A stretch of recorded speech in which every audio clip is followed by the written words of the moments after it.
5 തലമുറകളായി നിങ്ങൾക്കൊപ്പം PRS hospital. വേടൻ വീണ്ടും രംഗത്തെത്തിയിരിക്കുന്നു. ഇപ്പോൾ റിപ്പോർട്ടർ ചാനലിലെ ഒരു ഇന്റർവ്യൂവിലാണ് ഡോക്ടർ അരുൺകുമാറുമായിട്ടുള്ള ഇന്റർവ്യൂവിൽ അദ്ദേഹം മനസ്സ് തുറക്കുന്നുണ്ട്.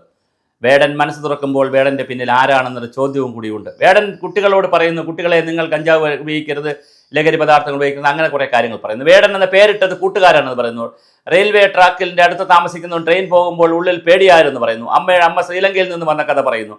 അപ്പോൾ വേടന് ചോദിക്കുന്നു, വേടന് ഭയമുണ്ടോ? ഇനിയും വേടൻ ഇതൊക്കെ പറയുമോ, പാടുമോ എന്ന് ചോദിക്കുമ്പോൾ ഞാനല്ലാതെ മറ്റാരാണ് പറയാൻ? വേടൻ രാഷ്ട്രീയം പറയുമോ എന്ന് ചോദിക്കുമ്പോൾ ഞാൻ കൃത്യമായി രാഷ്ട്രീയം പറയും എന്ന് തന്നെയാണ് വേടൻ പറയുന്നത്. വേടൻ തീർച്ചയായിട്ടും ഒരുങ്ങി തന്നെയാണ് പുറപ്പെട്ടിരിക്കുന്നത് പോലെയാണ് തോന്നുന്നത്. പക്ഷെ അപ്പോഴും വേടൻ ഈ ധൈര്യം കാണിക്കുമ്പോൾ വേടന്റെ പിന്നിൽ ആരെങ്കിലും ഉണ്ടോ എന്നുള്ള സംശയം പൊതുസമൂഹത്തിന് ഉണ്ടായി വരുന്നുണ്ട്. അത് വേടൻ ശ്രദ്ധിക്കണം. വേടന് പാടാം. വേടൻ ഇന്ന് കിട്ടിയിരിക്കുന്ന സാമൂഹ്യ അംഗീകാരം എന്ന് പറയുന്നത് വളരെ വലുതാണ്. SNDP പോലുള്ള സംഘടനകൾ, അത് വെള്ളാപ്പള്ളി നടേശൻ, തുഷാർ വെള്ളാപ്പള്ളി, അതുപോലെ തന്നെ പുലയ മഹാസഭ, പട്ടികജാതി പട്ടികവർഗ വിഭാഗത്തിൽപ്പെട്ടവർ, ഇടതുപക്ഷ CPM ആളുകൾ, ഇടതുപക്ഷക്കാർ, നിങ്ങളുടെ പുസ്തകം, നിങ്ങളുടെ പാട്ടുകൾ, എന്താണ് നമ്മുടെ ഇതുപോലെ കോഴിക്കോട് സർവകലാശാലയുടെ പാഠ്യപദ്ധതിയിൽ ഉൾപ്പെടുത്തുന്നു. അങ്ങനെ വലിയ സാമൂഹ്യ അംഗീകാരം വേടൻ ലഭിക്കും. ഇനി ചിലപ്പോൾ അവാർഡുകൾ ലഭിക്കും, അംഗീകാരം ലഭിക്കും, ഇതെല്ലാം കിട്ടും. അപ്പോഴും വേടൻ ശ്രദ്ധിച്ചു കൊള്ളണം. ഇതുപോലത്തുള്ള കാര്യങ്ങൾ ചെയ്യുന്നവരെ കൊണ്ടാണ്, ഇതുപോലത്തെ കാര്യങ്ങളെ നിൽക്കുന്നവരെ കൊണ്ടാണ് ദേശവിരുദ്ധ ശക്തികളും തീവ്രവാദികളും മതവിരുദ്ധ ശക്തികളും ഒക്കെ പ്രവർത്തിക്കുന്നത്. അതിൽ താങ്കൾ വീണു പോകരുത്, താങ്കൾ പെട്ടു പോകരുത്. താങ്കൾ അധസ്ഥിതരുടെ രാഷ്ട്രീയം പറയൂ, അധസ്ഥരുടെ ഉദയത്തിന് വേണ്ടി സംസാരിക്കൂ. തീർച്ചയായും ദളിതരുടെ പട്ടിണിയെക്കുറിച്ച് സംസാരിക്കൂ, ദളിതന്മാരെ കൊല്ലുന്നതിനെ കുറിച്ച് സംസാരിക്കൂ, മധുമാർ മരിക്കുന്നതിനെ കുറിച്ച് സംസാരിക്കൂ, ദളിതന്മാർക്ക് ഭൂമി കിട്ടാത്തതിനെ കുറിച്ച് സംസാരിക്കൂ. നെയ്യാറ്റിൻകരയിലെ അച്ഛനും അമ്മയും മണ്ണെണ്ണ ഒഴിച്ച് അച്ഛൻ മരിച്ചുപോയ മക്കളുടെ ദൈന്യതയെക്കുറിച്ച് നിങ്ങൾ സംസാരിക്കൂ, നിങ്ങൾ പാടൂ.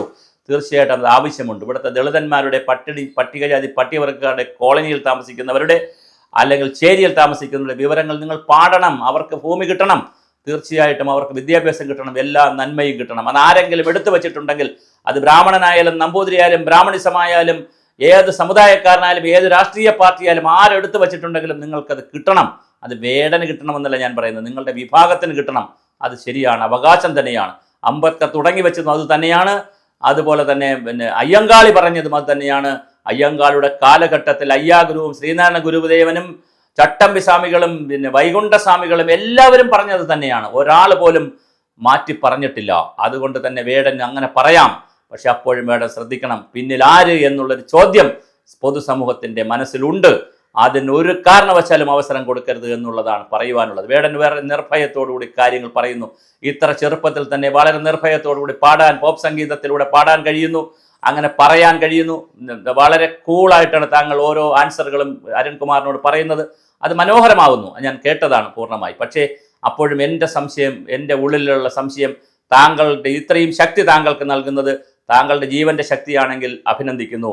മറ്റാരുടെയെങ്കിലും പിന്നിലുള്ള ശക്തിയാണെങ്കിൽ തീർച്ചയായും അത് ശ്രദ്ധിക്കണം. അത് സാമ്പത്തിക ശക്തിയാകട്ടെ, രാഷ്ട്രീയ ശക്തികളാകട്ടെ, ഏത് ശക്തികളായാലും നമ്മെ ഏതെങ്കിലും ഒരു കുറ്റത്തിന് പിടിച്ചാൽ, ദേശവിരുദ്ധതയുടെ തീവ്രവാദത്തിൻ്റെ ഏതെങ്കിലും ഒരു വിഷയത്തിൽ നമ്മൾ ചെന്ന് പെട്ടാൽ തീർച്ചയായും ഈ പറഞ്ഞ താങ്ങുന്നവർ കൈയെടുത്ത് കളയും. അതാരായാലും ശരി, മീഡിയ ആയാലും ശരി, നമ്മളെ ഉയർത്തി വാനോളം കൊണ്ട് നിർത്തുന്ന ആരായാലും ശരി, അവർ കൈയെടുത്ത് കളയും. അവർ അവസാനം വീഴുന്ന ഹിമാലയം പോലെ നമ്മൾ വളർത്തി ഹിമാലയത്തിലേക്ക് തള്ളി കയറ്റാൻ ഒരുപാട് പേരുണ്ടാകും. പക്ഷേ ആ പോകുന്ന പോക്കൽ ഒന്ന് കാലിടറിയാൽ ആദ്യം താഴേക്ക് വലിച്ചിടുന്നത് ഈ തള്ളി കയറ്റിയവർ തന്നെയായിരിക്കും. പിന്നെ കുറെ പേർ അവിടെ നിന്ന് ഓടിക്കളയും. താഴേക്ക് വരുമ്പോൾ ഒരാളുടെ അത്താണിയും കിട്ടുകയില്ല, വീഴ്ച അഗാധങ്ങളിലേക്ക് പോകും. അതുകൊണ്ട് തന്നെ വേടൻ ശ്രദ്ധിക്കുക. ഇന്റർവ്യൂ ആയാലും ചർച്ചയായാലും ക്ലാസ് ആയാലും പാട്ടായാലും എന്ത് പരിപാടികളായാലും താങ്കൾ ശ്രദ്ധിക്കണം. താങ്കൾ ഇപ്പോൾ പോകുന്ന സ്ഥലങ്ങളിൽ ആരായാലും ഒരുപക്ഷെ താങ്കളുടെ ശത്രുക്കളായിരിക്കും, അല്ലെങ്കിൽ താങ്കളുടെ മിത്രങ്ങളായിരിക്കും, താങ്കളെ പ്രൊമോട്ട് ചെയ്യുന്നവരായിരിക്കും. അതിവ്യാപകമായി മദ്യപിച്ചുകൊണ്ട് താങ്കളുടെ ഓരോ പാട്ടിനും താങ്കൾ 10 പാട്ട് പാടാൻ തീരുമാനിച്ചു വന്നാൽ 4 പാട്ടാകും മുമ്പേ ആ പരിപാടി കലക്കിയിരിക്കും. ആരാണിത് കലക്കുന്നത്? 2 ആരോപണവുമുണ്ട്.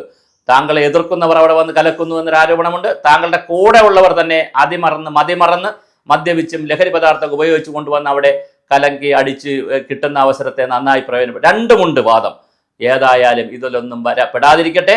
വേടന്റെ അഭിപ്രായവും നിർഭയത്തോടു കൂടിയുള്ള മുന്നേറ്റവും നല്ലത് തന്നെയാണ്. പക്ഷേ അപ്പോഴും ഒരുപാട് ആളുകളെ മുറിവേൽപ്പിച്ചുകൊണ്ട് സങ്കടപ്പെടുത്തിക്കൊണ്ട് കരയിച്ചുകൊണ്ട് 18-ാം നൂറ്റാണ്ടിൽ നടന്ന കാര്യത്തിന് 20-ാം 21-ാം നൂറ്റാണ്ടിലും ആളുകളോട് പറയുമ്പോൾ കൃത്യമായി അതിൻ്റെ കാര്യകാരണ സഹിതം പറയുന്നതിനപ്പുറമുള്ള ഏതെങ്കിലും വിരുദ്ധതയുടെ, ദേശവിരുദ്ധതയുടെ ചിന്തയുമായി അല്ലെങ്കിൽ മത തീവ്രവാദത്തിൻ്റെ ശക്തികളുമായിട്ടുള്ള ചങ്ങാത്തം കൊണ്ട് പറയുകയാണെങ്കിൽ വീണുപോകും. വേടൻ വീണ്ടും ശ്രദ്ധിക്കേണ്ടതാണ്.